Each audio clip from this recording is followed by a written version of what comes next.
တင်လူတယောက်ကိုချစ်လာပြီဆိုရင်ဘာဖြစ်လဲချစ်လာပြီဆိုရင်သူ့အတွက်အကုန်လုပ်ပေးခြင်းတယ်မတောင်းအကုန်လုပ်ပေးခြင်းတယ်အဲ့ဒါချစ်လို့ဖခင်သိချစ်တဲ့ခါမှာတင်အတွက်အကောင်းဆုံးပြင်ဆင်ထားတယ်တင်တစ်ခုပဲစိတ်ချမှာတင်ယုံနာမှန်ပါစေဒီကလေးကယုံနာမှန်တယ်ရာဘက်ကအမေကျွန်တော်ဘယ်လောက်ပဲချိန်ဆအဲ့ဒီချိန်ကျွန်တော်နဲ့မဆိုင်ဘူးဘာဖြစ်လို့လဲဆိုတော့ဖခင်ကကျွန်တော်ကောင်းချီးပေးခြင်းတယ်ဖခင်ဖြစ်တယ်ဆိုတာကျွန်တော်သိတယ်ဒါမှရှိသားဆိုကျွန်တော်ပြောမယ်အခုတင်ကိုဖခင်သိချစ်တယ်ဆိုတာတင်ယုံလိုက်မကြခင်မှာတင်ကိုဖခင်ကောင်းချီးပေးတဲ့တက်တွေကိုတင်မကြခင်မြင်တွေ့ရလိမ့်မယ်တင်ကိုဖခင်အယမ်းချစ်တယ်ပြောတင်ကိုဖခင်အယမ်းချစ်တယ်ကျွန်တော်ကိုဖခင်အယမ်းချစ်တယ်ပြောကျွန်တော်ဖခင်အယမ်းချစ်တယ်ဖခင်အယမ်းချစ်တဲ့အတွက်ကြောင့်တင်ရဲ့အသက်တာအတွက်လိုအပ်တဲ့အရာတွေအားလုံးဖြည့်ဆည်းပေးခြင်းနဲ့ဖခင်ရှင်ဖြစ်တယ်အာမင်တင်လိုအပ်တဲ့အရာကိုဖြည့်ဆည်းပေးခြင်းနဲ့ဖခင်ဘာလို့တင်အယမ်းချစ်လို့ရိုးလေးပဲစဉ်းစားတိတ်ချစ်တဲ့တင်တိတ်ချစ်တဲ့သူတယောက်ကိုတင်အမြဲတမ်းပေးဆက်ခြင်းနဲ့ပေးကမ်းခြင်းနဲ့မဆခြင်းနဲ့အဲ့ဒါချစ်လို့လေဒါတော့မှလူရဲ့အချစ်တွေဖခင်အချစ်ဆိုဘယ်လောက်တာမလဲစဉ်းစားကြည့်ဖို့တောင်းတော်စုကိုဖခင်ပေးတယ်တဲ့ဆရာပြောလိုက်တယ်ငါသမီးမင်းအဲ့ဒီဟာတွေမှားနေတယ်မင်းဒီနေ့စတော့မင်းကကောင်းကြီးခံစားသူဖြစ်တယ်တင်းကိုဖခင်အယမ်းချစ်တယ်ဆိုတော့ယုံပေးဖခင်ရဲ့မေတ္တာကိုလုံးဝတန်တရားမရှိနဲ့အထင်မသေးနဲ့ဖခင်သခင်ကသမီးကိုအယမ်းချစ်တယ်သမီးတို့အကောင်းဆုံးပြင်ဆင်ထားဆိုတာနေ့တိုင်းဝန်ခံမကြခင်မှာတက်တည်ရလိမ့်မယ်အမေကစပြန်ကြည့်တော့အားကြတဲ့သူဖြစ်လာလိမ့်မယ်သမီးယုံရဲလားဆိုယုံရဲတယ်ဆရာအဲ့ဒီယုံနေတဲ့ဆောက်ဝန်ခံတာဒီနေ့ तू စီးပွားရေးလုပ်ငန်းရှင်တယောက်ဖြစ်နေပြီ तू အမေက तू ပြန်ကြည့်တော့အားကြတယ်နော် तू ကိုပြစ်သွားတဲ့ယောက်ျားပြန်လာတောင်းမှမလို့ तू ယူချင်တယ် तू လက်မခံတော့ဘူးတယောက်တည်းနေပြစေတဲ့တယောက်တည်းနေပြစေပို့ဆိုးသွားတာအဲ့ဒီ तू ကိုပြစ်သွားတယ် तू ကနောက်ကောင်မလေးနဲ့နေတာအဲ့ဒီကောင်မလေးကအဆင်မပြေလို့ तू ကနေပြန်တော့အလုပ်ပေးထားတယ်ဟိုကလည်းပြန်လာချင်းပြီဟိုကောင်မလေးပြစ်ပြီးပြန်လာချင်းပြီဟိုကလက်မခံပြစေနဲ့တဲ့အဲ့မိသားစုပြန် तू ပြန်လှုပ်ကျွင်းတယ်လုပ်ငန်းရှင်ဖြစ်သွားပြီအောင်မြင်သွားပြီဒီကောင်မောင်အားလုံးကျွန်တော်ပြောပြမယ်ရှုံနာမှန်ပါစေငါအတိတ်ကအရာတွေကြောင့်ငါအဲ့ဒီအတိတ်ကအရာတွေကြောင့်သာ तू ကနေပြီးတော့မှရှင်ပေါလုကနေပြီးတော့မှငါအတိတ်ကလူတက်ခဲ့တဲ့အပြစ်ကြောင့် तू မြောက်တက်ခဲ့တဲ့ခရစ်ယာန်တွေကိုငါတက်ခဲ့လို့ငါအခုငွေပေါက်ပြီလို့ तू မစင်စားဘူးအတိတ်ကငါနဲ့မဆိုင်ဘူးလူပီတီကခရစ်တော်၌ရှိတဲ့အခါမှာအတိတ်ပြုပြင်တော်တော်ဖြစ်တယ်ဟောင်းတော်ရလို့ဒီပြောင်းလဲပြီးခတ်သိမ်းတော်ရအတိတ်ဖြစ်သွားပြီအဆိုးဆုံးအခြေအနေမှာအကောင်းဆုံးကိုမျှော်လင့်ရတဲ့သူဖြစ်ပါစေအဆိုးဆုံးအခြေအနေမှာ12နှစ်ပတ်လုံးတွေ့တဲ့နာဆွဲတဲ့အမျိုးသမီးကအကောင်းဆုံးမျှော်လင့်တယ်ဘလို့အခြေအနေမျိုးမှာဖြစ်ဖြစ်ဆရာဝန်နဲ့လက်လျှော့ပြီးကုစရာပတ်စံမရှိတော့ဘူးဒါမဲ့ငါတော့အကောင်းဆုံးပြင်ဆင်ထားတဲ့ယေရှုရှိတယ်အဲ့ဒီယေရှုအားဖြင့်ငါဒီလုံးဝမပြောင်းနိုင်တဲ့ယောဂပျောက်ရမယ်လို့ယုံကြည်ခြင်းကသူလုံးဝယောဂပျောက်သွားတယ်ဒီနေ့သင်တို့အထဲမှာယောဂတွေရှိရင်ဒီနေ့ပင်အပြီးပြတ်ပျောက်ပြီဖြစ်ကြောင်းယေရှုနာမနဲ့ဆရာကြေညာတယ်သင်တို့အထဲမှာတတ်တယ်ရလိမ့်မယ်ဒီကနေပြန်ထွက်သွားတာနဲ့သင်ဒီချမ်းသာခြင်းနဲ့ပြန်ထွက်သွားတဲ့ဖြစ်ကိုဖြစ်လိမ့်မယ်ယောဂကိုလက်ခံခြင်းနဲ့ဆိုရင်တခုပဲလက်ခံလိုက်ဖခင်ရဲ့မေတ္တာကိုလက်ခံကြည့်ပါဘာလို့လက်ခံပါလဲဖခင်ရဲ့မေတ္တာကိုလက်ခံကြည့်ပါ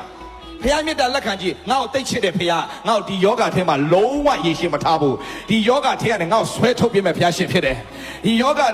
နေ့အထဲကနေရှိနေယောဂဆိုးတွေအားလုံးဖခင်ကိုဖယ်ရှားမယ်ချမ်းသာခြင်းပြန်ပေးမယ်ဖခင်ရှင်ဖြစ်တယ်ဘာလို့တင်းကိုအယမ်းချစ်လို့တင်းတို့အကောင်းဆုံးပြင်ဆင်ထားတဲ့ဖခင်ရှင်ဖြစ်တယ်အဆိုးဆုံးခြေနေမှာအကောင်းဆုံးမျှော်လင့်တယ်ဒီမှာကြည့်ခဏလေးစဉ်းစားတာမမစင်နဲ့12နှစ်ပတ်လုံးတွေ့တဲ့ဆွဲတဲ့မိန်းမငါမဘာလို့ဒီလိုဖြစ်ရတာလဲငါအမျိုးထဲမှာငါတယောက်ပဲဒီလိုဘာလို့ဖြစ်ရတာလဲသူများပြောမှာပေါ့ညီရမိဘစကားမနားထောင်တာပေါ့ဖြစ်မှာပေါ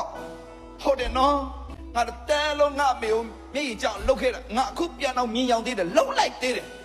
လူတိုင်းမတတ်ပါတယ်လူတိုင်းမစုံနေတာသိပါတယ်ဒါပေမဲ့တင့်မစုံနေချင်းပေါ်မှာတင်ဝမ်းနေစရာမလိုဘူးတင့်ရဲ့စုံနေချင်းပေါ်မှာဖခင်တင့်ကိုကောင်းကြီးပေးတာမဟုတ်ဘူးယောဟန်ခန်းကြီး1အငယ်16ကြည့်လိုက်အဲ့ဒီကျမ်းပိုက်မှာသွားခင်မှာဟေဘရဲအခန်းကြီး7အငယ်2ယုံကြည်ခြင်းကိုအစအဦးယုံကြည်ခြင်းကိုအစအဦးစီရင်၍စုံလင်စေတော်မူသောသူလေသခင်ယေရှုကိုစစ်စစ်ထောက်ရှုကြတင့်ကိုတင်ပြန်ကြည့်ရင်အားနည်းချက်တွေမြင်တော့အရင်စိတ်တက်ကြလိမ့်မယ်တင်စူးစမ်းလို့လည်းစုံလင်လာမှာမဟုတ်ဘူးတင်အကောင်းဆုံးလုပ်လို့လည်းကောင်းလာမှာမဟုတ်ဘူးဒါပေမဲ့တင့်ကိုစုံလင်စေတဲ့ယေရှုကြောင့်တင်းကိုစုံလင်စေတာဘာလို့လဲအဲ့ဒီယေရှုပဲတင်စစ်စစ်ကြည့်တဲ့တင်းကိုစုံလင်စေတဲ့ယေရှုကိုတင်စစ်စစ်ကြည့်တင်းမစုံလင်ဘူးရတယ်စုံလင်စေတဲ့ဘာလို့ရှိလဲစုံလင်စေတဲ့ဘာလို့ရှိလဲတင်းမစုံလင်ခြင်းကိုကြည့်တော့ one name နေနဲ့ငါ့ကိုစုံလင်စေတဲ့ယေရှုအပြင်ငါရဲ့အသက်တာကစုံလင်ပြီဖြစ်တယ်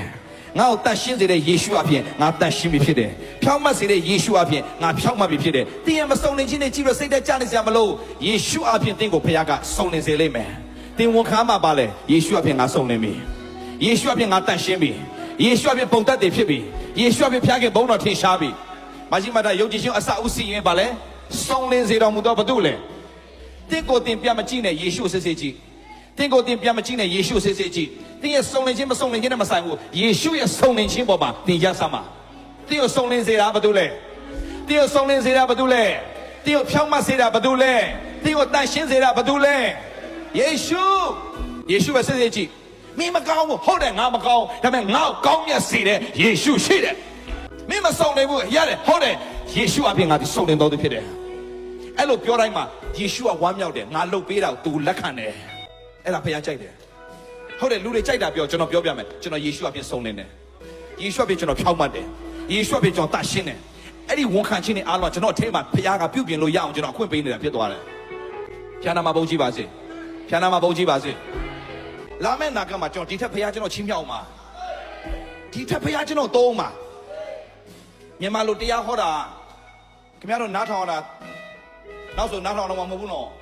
ကျွန်တော်အင်္ဂလိပ်လိုပဲဟောတော့မှာအဲ့ချိန်ကျရင်ခင်ဗျားတို့ကဘာသာပြန်နဲ့နားထောင်မှာကွာလာတော့မှအခုမြန်မာပြည်သားအတွက်အခုနိုင်ငံတကာအတွက်ကျွန်တော်ဖခင်ချင်းမြောက်မှာကြွားတယ်လို့ပြောရင်လည်းကြွားတယ်ကြွားနိုင်အောင်မဆတယ်ဖခင်ဘိုးတော်ကအင်္ဂလိပ်စကား How are you လို့ပြောရင် I feel thank you and you ဒီလောက်ပဲရတဲ့လူအမေကျွန်တော်အင်္ဂလိပ်လိုဟောနိုင်ပြီကိုလူတွေနားလဲတယ်အရင်ကြီးတာနားလဲဖို့ပဲကျွန်တော်ဟောတာပဲညရေးနဲ့ထွက်တော့ဆက်ကကြတာကျွန်တော် Australia မှာသွားတရားဟောတာအင်္ဂလိပ်လိုဟောတာကျွန်တော်ဟောတော့ကျွန်တော်နားမလဲဘူးအဲ့တုန်းကဒါပေမဲ့ထွက်ဆက်ကားလို့ပြောလဲပြောကျွန်းသားကြီးကတော်ကြီးအကျွေးပဲကျွန်တော်ရှေ့ရောက်တော့လေအဲ့ဒီအကောင်ကြီးကျွန်တော်ကင်ဆောင်တော့မှလက်တစ်ဖက်နဲ့ကင်ဆောင်လို့ရတဲ့ကောင်ကြီးအဲ့ကကျွန်တော်နားမှာခလေးလေးတယောက်လုံးငိုတာကျွန်တော်လဲကောင်းမလက်တင်လို့ဆူတောင်းကောင်းကြီးပေးရတယ်ကျွန်တော်နယ်သာလန်မှာသွားတရားဟောတော့လူဖြူတွေဒီမှာလူညိုချောလေးလူဖြူတွေကလာမျက်စိတဆောင်းကျွန်တော်လည်းဆူတောင်းပေးတယ်ဆူတောင်းလေးပိုရှေလေးဆူတောင်းလေးပိုရှေလေးကျွန်တော်လည်းထမင်းစားတော့မယ်လေဖိုက်စားပြီမပြီးတော့အဲ့နဲ့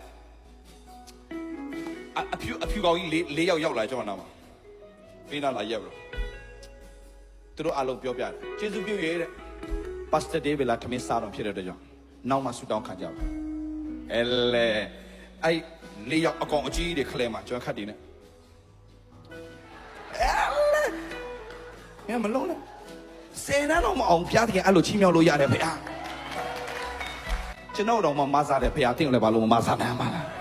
ကျွန်တော်ယုံကြည်တာတခုရှိတယ်ကျွန်တော်မြန်မာပြည်သားအထက်မှာပဲဖျားခင်ကျွန်တော်အသုံးပြုမှာမဟုတ်လူမျိုးတကာနိုင်ငံတကာမှာဖျားခင်အသုံးပြုမယ်ကျွန်တော်ဝိညာဉ်သားသမီးတွေကျွန်တော်အားဖြင့်ဂုဏ်ယူရတဲ့ဖခင်ဖြစ်ကိုဖြစ်ရမယ်